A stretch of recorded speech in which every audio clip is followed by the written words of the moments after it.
Hi, rePROs. I wanted to tell you about a podcast I really love. It's called Seriously, and it's an irreverent but accurate take on reproductive rights and other local political issues in Louisiana and other red states. Whether you live in a state with backwards laws or you're in a blue bubble, you'll love getting an inside peek on their legislative shenanigans from Michelle and Ellie, a reproductive justice advocate and attorney fighting the good fight and shit-talking the whole way through. You can find out more about Seriously on their organization's website, liftlouisiana.org, or subscribe to Seriously from Lift Louisiana anywhere you listen, including YouTube. Welcome to rePROs Fight Back, a podcast on all things related to sexual and reproductive health rights and justice. Hi, rePROs. How's everybody doing? I'm your host, Jenny Wetter, and my pronouns are she, her. So y'all, like I said, I had a really nice and relaxing 2 weeks off. Our office was closed, so I was really able to step away from work, which was so delightful. But also that meant things were a little hectic before I went home for the holidays of like all of these things I was trying to get done before the end of the year. And then some things got pushed into the new year, and I had a bunch of things that had to be done right away when I came in. So I feel like after the relaxing 2 weeks, my brain was like, I'm just not ready to be back yet. I'm just like still a little chill. And my workload was like, you have a bunch of things that need to be accomplished, brain. You need to get involved. So it has been a little bit of a rocky start to come back in the new year. I'm getting things done, but just not at a pace that I would have liked to have gotten them done. It's okay. These things happen. I am still feeling like I'm not spending a ton of time on social, and I'm really okay with that. I feel like the last couple months, maybe even longer, I have been just not spending anywhere near as much time on social media, which is nice. You know, I'm still going and sharing like podcast episodes when they come out, so don't worry, you'll still see those. And, you know, if something in particular happens, otherwise, I feel like I spend more time, like, if I'm on social, I am like watching videos on Bookstagram to find books I should be reading or listening to, you know, people talk about books so I can find new stories.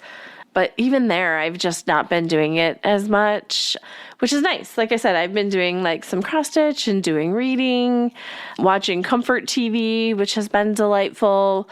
And then I have been doing some more baking. The last couple months, honestly, I feel like even most of last year, I just haven't been baking anywhere near as much as I was for a while. A lot of like, I would go get to be Sunday when I would usually do my baking, and I would just be like, I don't wanna. So I'm hoping to maybe do better on that this year. Like I said, I just haven't been doing anywhere near as much. That said, before I recorded this episode, I was talking to Becca Rea-Tucker for today's episode, also known as the Sweet Feminist. She had a cookbook that came out a couple years ago called Baking Bad Organized Bad, or When You're Anxious. And so we talk about it a little bit in my interview, but I have really enjoyed her cookbook. But right before our interview, I felt like it was only right to make something from it. So I made her brownies, which were delightful. They have a little hint of cinnamon in them. They're just perfect. I love them. And I'm not a big chocolate person, so for me to be like, I really love these brownies is saying something. So highly recommend. I will definitely make them again, and I think I will use her recommendation. She said that she made some over the holidays that instead of this hint of cinnamon, she used a splash of peppermint, which is right up my alley. So may have to try that next time I make them. But like I said, I'm not a big chocolate person, so it might be a little while. But that was really delightful. So that was like a random Wednesday bake. So we'll see. I feel like I really enjoy the baking. It makes my place smell so good. I love making fresh baked bread. I just haven't had the willpower, honestly, to do it. So that is, I'm not going to say a resolution because I don't really do New Year's resolutions, but that is something I would like to do more of in 2026 than I did in 2025. So that's kind of where my head is at the moment. But since I already brought up Becca, let's go ahead and talk about her book. I'm so excited this week to talk to Becca Rea-Tucker. She wrote a brand new book that y'all I highly recommend. Go out to bookshop and get it. It's called The Abortion Companion, an Affirming Handbook for Your Choice and Your Journey. It is such a great resource. I highly, highly recommend it. And with that, let's go to my interview with Becca so you can learn more about it. Hi, Becca. Thank you so much for being here today. Thank you so much for having me. I am so excited to be here. I'm really excited to have you. But before we get started, let's do a quick round of introductions so everybody knows who's talking. Do you want to take a minute and introduce yourself? Sure. So I'm Becca Rea-Tucker. I am an author, baker, and reproductive rights advocate based in Austin, Texas. I've been doing repro work for almost a decade now.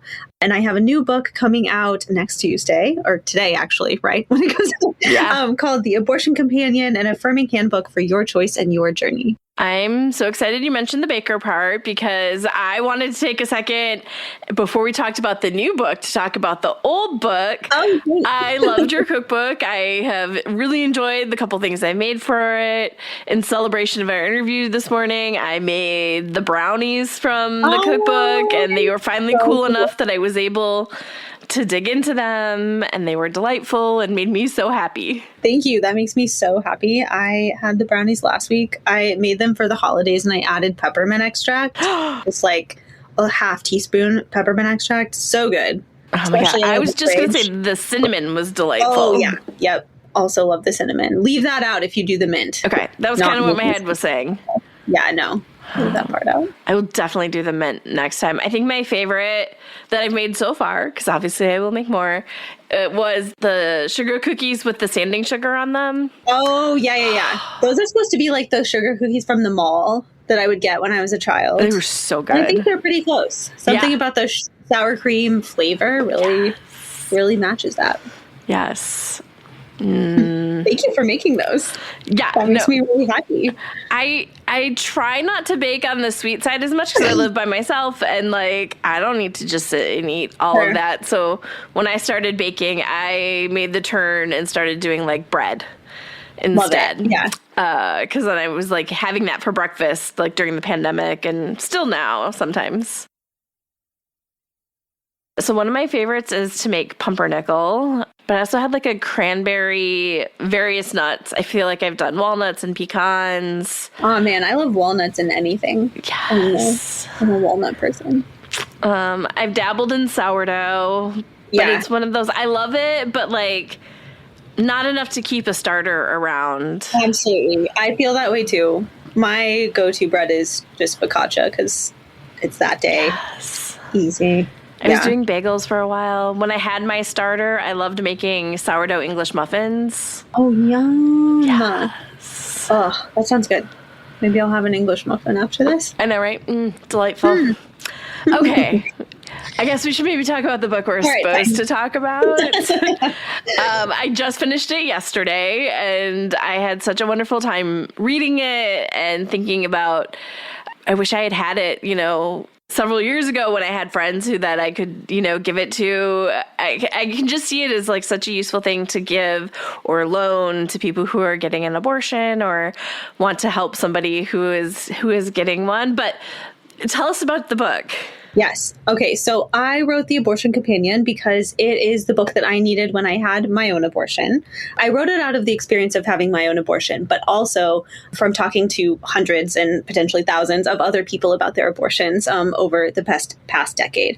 So abortion is extremely stigmatized, and so we really need more affirming resources for people who have abortions, because there are resources out there. There are lots of books. If you search, abortion resource on Amazon, lots of things come up, but they generally come with very stigmatizing language that emphasizes remorse, shame, regret, which my book, The Abortion Companion, I say that any feelings that you're feeling about your abortion are more than okay, whether that is intense happiness, intense sadness, a mix of both. For a lot of people, it's a mix of a lot of different things. And so this book is meant for the full spectrum of people who have abortions in all situations, no matter how you feel about your abortions. I really loved it. Was just like very simple and clear language. Like you were having a conversation with somebody, not, so often when you read a lot of these things, it's like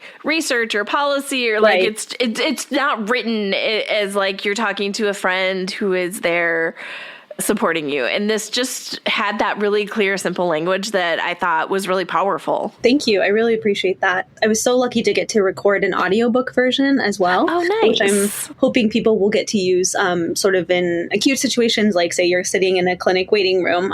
You can hear my voice. I recorded it myself, so you can hear me actually talking to you. Also, for people who might not feel comfortable walking around with a physical book, I'm hoping that that will be an option. And there's an ebook version as well. But yes, I am very happy that there is the physical version because I see it as something that can sit on a shelf as like an affirming message. Like we see so many stigmatizing messages about abortion, all the billboards, whatever. But so I want my little book to be sitting on someone's shelf. Like if you go to a new therapist and it's like, oh, I see they have this, affirming book on their bookshelf, or like a high school counselor's office, that sort of thing. That's where I see the book going and being passed around. I'm envisioning it like, oh, there's like, a copy in a bar bathroom or something. I want people to be able to stumble upon it and have it be out in the world in a place they can find. Oh, I love that. I also really love I feel like so much of the work of the book is tackling stigma. And as somebody who grew up going to Catholic school, K through 8, like, yeah. While there wasn't a heavy necessarily focus on it, like I feel like you hear from a lot of people, it was definitely in the air and permeating, and in the terrible, not actual sex ed I got, right? Like you just like all that shame and stigma is so hard to shake off, even as you're like, you grow and change your mind. Like that stuff is just, it's sticky and it's so hard to get rid of. Absolutely. It's so sticky. Like even before I had my abortion, I would have told you that I was pro-choice, but I probably also would have told you, oh, but I probably wouldn't have an abortion myself. Same. And it's like, ma'am, why do you feel the need to say that? It's okay to stop. If you say I'm pro-choice, that's fine. I support people who have abortions. That's enough. Like we don't need to say, I don't know what I would do. It's okay to just not know. You don't need to mention yourself to support other people, I like to say. Yeah, that really stuck with me. And the other thing that really stuck with me is something that I still always work on is the self-compassion and like being Absolutely. kind to yourself. I often talk to it about it on the podcast as like I have like an inner Statler and Waldorf who like sit there and are like constantly heckling. So like that is such a big piece that is like, again, the like ever continual work of being kinder to yourself. Absolutely. Yes. And the book has exercises for that. So I wanted to include something for people to sort of sort through all of this internalized shame that they might be dealing with, since I had a lot of that myself after my abortion as well. So there's like a self-compassion exercise where I wrote a letter to myself, to the self who had the abortion at that time. And from what I know now, from the place of what I know now of compassion and, respect for people who have abortions without caveat and all of that. So I wrote a letter to myself, and that's in this book. And I encourage readers to do that as well, because honestly, you know what you need to hear best. Like you know yourself. And so, giving yourself space to be like, oh, I deserve that same kind of compassion that I'm, 100% willing to give to my friend without question. It's hard to believe that you deserve that yourself. Yeah, that's challenging for me as well. I really also loved the that. So like the letter was really powerful, but also just like the various exercises and the like affirmations are just examples of responses.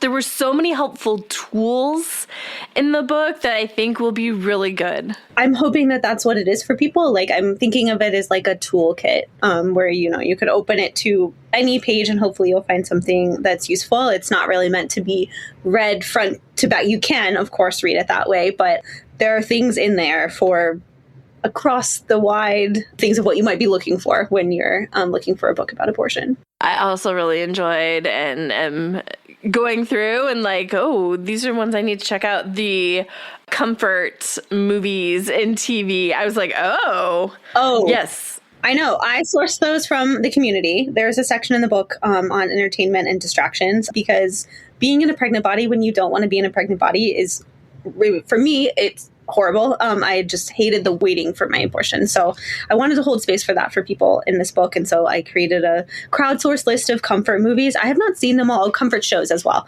I have not seen them all. And some of them are comforting, like, not in subject. Like, some of them are like scary movies, but people are comforted by them. So, like, I don't know, take what works for you and leave the rest. Like, we've got Midsommar in here. I don't know. That's comforting for someone, I guess. But yeah, I think that was important to include. And I have like other kinds of distractions as well, where I'm like, go outside. Like, even if you just sit outside for 10 minutes, like, that might help in this moment, get you through this moment. So I'm glad you like that section of the book, because that was important to me as well. It was a lot of like, oh, I haven't seen that, or, oh, I haven't seen that in a long time. I need to like rewatch that. Right. Yes. I don't know. It was fun. It hit me in a good place when I think I was like, I took the book home with me for the holidays, intending to read it while I was home. Didn't happen. Yep. I never read the books I take with me anymore. And it like fell open to the list of TV shows while I was, taking it out and going, maybe I'll read you right now. And it fell to Murder, She Wrote. And I was like, oh my God, I just started watching that. Because it's on Amazon Prime right now. Serendipitous. Yes. And it was on a bunch while I was at my mom's house. So it just felt... Where's your mom's house? I am originally from Wisconsin, southern Wisconsin. Okay. Yeah, I'm from Kansas City. So nice. Yeah. Very... Midwestern. Yeah. Yeah, it was nice to have it with me, even if I didn't read it. I took it out and talked to my mom about it, so it was nice. Oh, wonderful. Yeah, I'm hoping that it does that for people, provides an opportunity to, talk to your family members and friends. Yeah, because there aren't a lot of opportunities to do that naturally. No, not really. We don't grow up hearing a lot about abortion, especially not things that are positive. So, I always talk about being very lucky. Like, yes, I went to Catholic school, and so I had all that stigma and stuff. But I talk about in my origin story of like how I got into this, of somebody I went to school with asking me to go with them to go to Madison to save babies. Okay. And being, obviously, like, I need to do that. I love babies. Yes, exactly. Yes. And going home and asking my mom, and her like sitting me down, and her, I just like, the more I think about it, like the more amazing it is. She's like centered the pregnant person and just very much had the like, well, have you thought about if you were in this situation, or what about this, or what about that? Didn't do any beautiful. Like, this is what you should think. This is, I mean, obviously, like, led me down the path, but no, like, you can't go. Yeah. And when she got to the end, was like, okay, so, like, if you still want to go, you can go. Yeah. And so it gave me the autonomy to, like, make my own choice after having a conversation centering the pregnant person's experience. Wonderful. I am so glad that your mom had that conversation with you. That is so beautiful to hear about. My mom is also affirming pro-choice. But even when we have those influences in our personal family life, there's just so much from the external pressures as well. Yeah. One time I used to live in DC. I live in Austin now, but I used to live in DC. And one time I got stuck on a red line train, like in a subway train, with a bunch of teens that had come from the March for Life. Oh, I've been on that exact same train. Yeah. And it's like, they get to go somewhere with their friends. Like, you get to travel with your friends unsupervised to go do this thing. Like you're saying, like going to help people, going to save babies. Like, of course you want to do that. And it's like, wait, that's not actually what you're doing. But yeah, not my favorite train ride, I would say. No, for sure. My favorite March for Life story is, my office is in a row house right behind the Supreme Court. Mm-hmm. And this was after the Women's March. So we had like a bunch of signs that were still up from that. We opened our office as like a safe space where people could come and get snacks and use the restroom and stuff. So we had like a bunch of like abortion related signage, and often the march like ends and then people walk around behind the Supreme Court to walk to Union Station. And so me and a colleague were sitting in the front window, like eating lunch, watching the people, and priest saw us standing next to like the like pro-abortion sign, and he like turned and like, you know, like lifted his cross and was like praying at us, and I almost died laughing. That's so funny. Yes, I know. There's like so many priests like that. But something that's been really cool lately, I've been doing a book swap where I've been connecting people who want to donate copies of The Abortion Companion with organizations that would like them for their clients or whatever. So like clinics, abortion funds, all of that. But I have gotten several requests from affirming churches and congregations, which has been just so incredible. And I just learned about this organization here in Texas, Reproductive Freedom Congregations. And they, were organizing religious communities in Texas to be affirming places, because that's in the book as well. I get so many people, especially, you know, older women being like, people told me I was going to hell. Like, I believed I was going to hell for 40 years. And so I have a section in the book that specifically says you deserve support from your community, including your religious communities. There are people who will support you within your faith, and here's how to find them. Because the people, you know, the guy with the cross, that's loud. Like, of course that's loud. But there are supportive, affirming places. And I want people to find those. It makes me think of, I read Dr. Sala's book earlier this year and had her on the podcast. He is amazing. So amazing. Yeah. And so she was telling this in this time.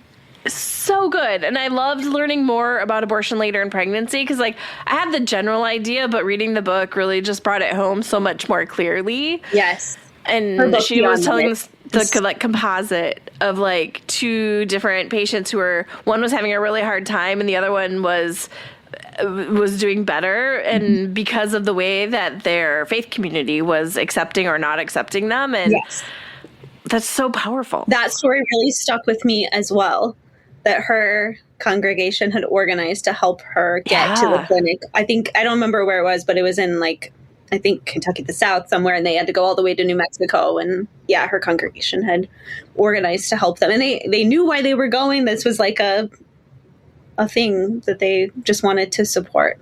So that really stuck with me as well. I think one of the other things I really loved in your book is one of the things that like you so often get caught up in the work that you forget to take that step back, and you talk about dreaming of like what a world would look like that was like unapologetically pro-abortion. And that was so beautiful. I really loved it because I get caught in the day to day. Yes. It's so, I mean, it's depressing day to day, you know, but our movement is so vibrant and creative and resilient. And that's so beautiful to me. It's so energizing to me to like be with other people who are like, you know, we're gonna do this anyway. Like, we will support our people no matter what. We will always help each other. So I feel like you've already touched on this, but like, what are your hopes for the book?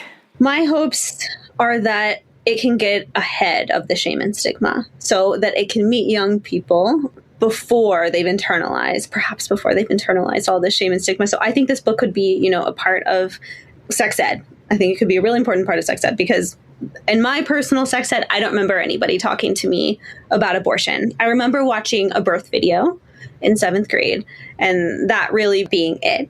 So I hope that we don't have to wait until 40 years later when we've already felt this shame for so long. I hope that we can get ahead of that. But I also hope that it reaches people who had abortions 40 years ago and have felt this shame the entire time, and that it can make that feel less heavy for them. I hope the book won't be needed. And, you know, my dream, 50 years, people will be like, wow, that's really sad that they need somebody had to write this book. Yeah, exactly. I hope it's unnecessary in the future. But I mean, we will always have abortions. There's nothing wrong with having an abortion. So it will always be necessary. But I hope the stigma, the shame piece falls by the wayside, because we definitely don't need it. It's harmful for all pregnant people. Yeah, again, the like tackling the shame and stigma like head on, like there's no right or wrong reason to have an abortion. Like, your reason is the reason, and like full stop. Yes. All we need to do is support other people. All we need to do is say, I support people who have abortions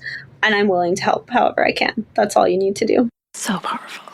Again, so simple, but so powerful. It is. It's so simple. I don't know. People like to talk about this topic as being niche, like my book is being niche. And it's like 1 in 4 people who can be pregnant will have an abortion in their lifetime. That's not niche. Like by definition, that's not niche.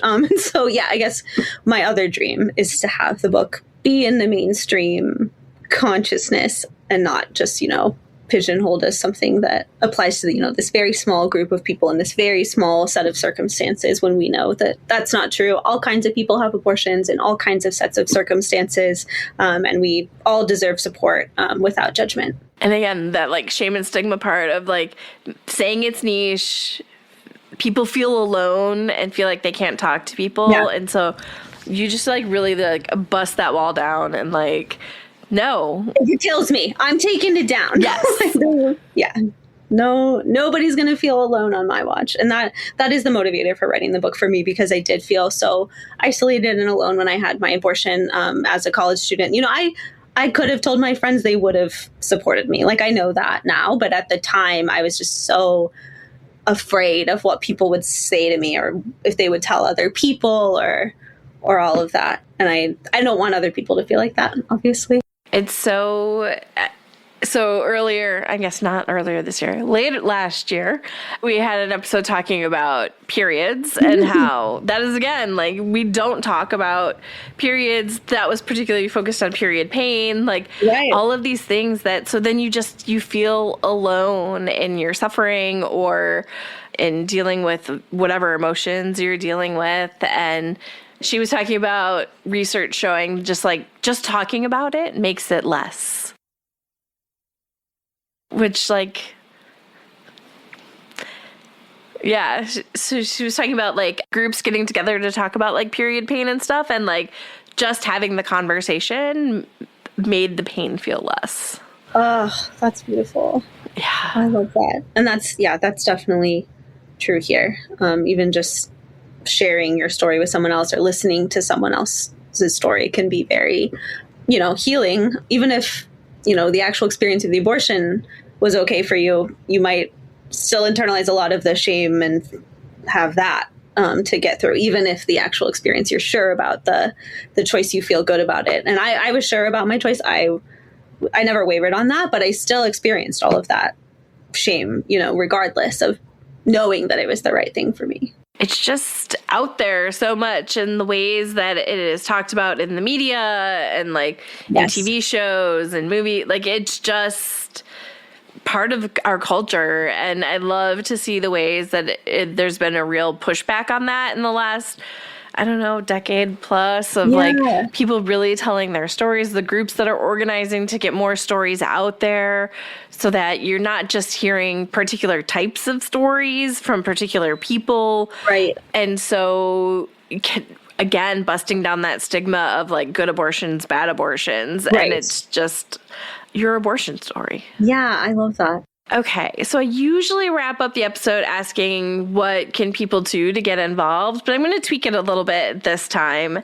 And how can our audience support their friends through an abortion? You had so much great stuff for the person, but you also had a little bit on how to support people. Absolutely. So the first thing that you can do is you can remember the website ineedana.com, because if you know anyone that needs access to abortion care, if you ever end up needing access to abortion care yourself, that is a great resource to access high quality information that is updated regularly. Second, you could read my book, The Abortion Companion, because I have a section where I tell you these are some things that you can do to support your friend who is having an abortion. So I'm going to turn to the page so I can find it. It is called How to Support Someone You Love. So I say people often ask me how they can best support their loved ones. You might be afraid to overstep, say the wrong thing, or that you'll do something that isn't actually helpful.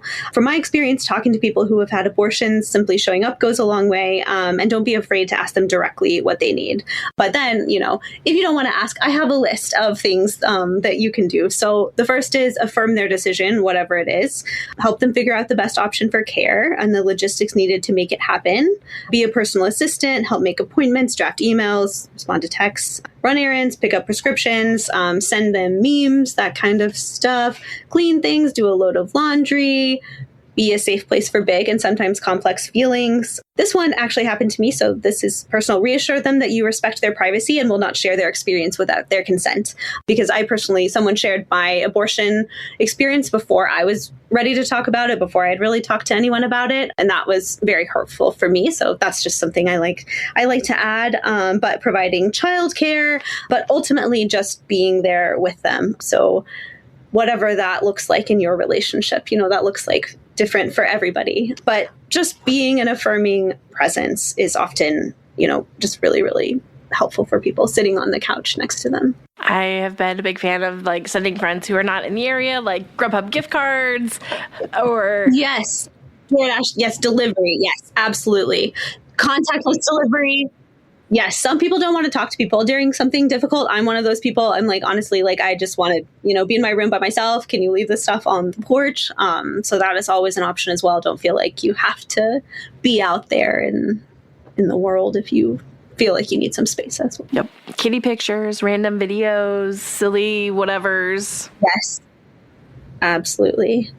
TV show recs, if you didn't find one in the book. So many things you can do. Well, I know one thing everybody should do, and that is go to bookshop.org and buy The Abortion Companion, or go to your favorite local bookstore and buy Abortion Companion.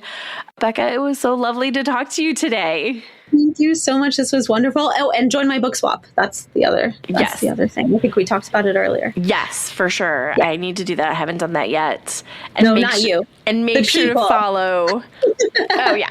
And make sure to follow The Sweet Feminist on social. Thank you. Yes. And you can see lovely baked goods with generally a pro-abortion message on them. Okay, y'all, I hope you enjoyed my conversation with Becca. I had such a great time talking to her about her new book. It just came out today, so go buy it. And I also really recommend her cookbook, Baking by Feel, so make sure to check that one out as well. And with that, I will see everybody next week. If you have any questions, comments, or topics you would like us to cover, always feel free to shoot me an email. You can reach me at Jennie, Jennie, at reprosfightback.com, or you can find us on social media. We're at rePROs Fight Back on Facebook and Twitter, or rePROs FB on Instagram. If you love our podcast and want to make sure more people find it, take the time to rate and review us on your favorite podcast platform. Or if you want to make sure to support the podcast, you can also donate on our website at reprosfightback.com. Thanks all.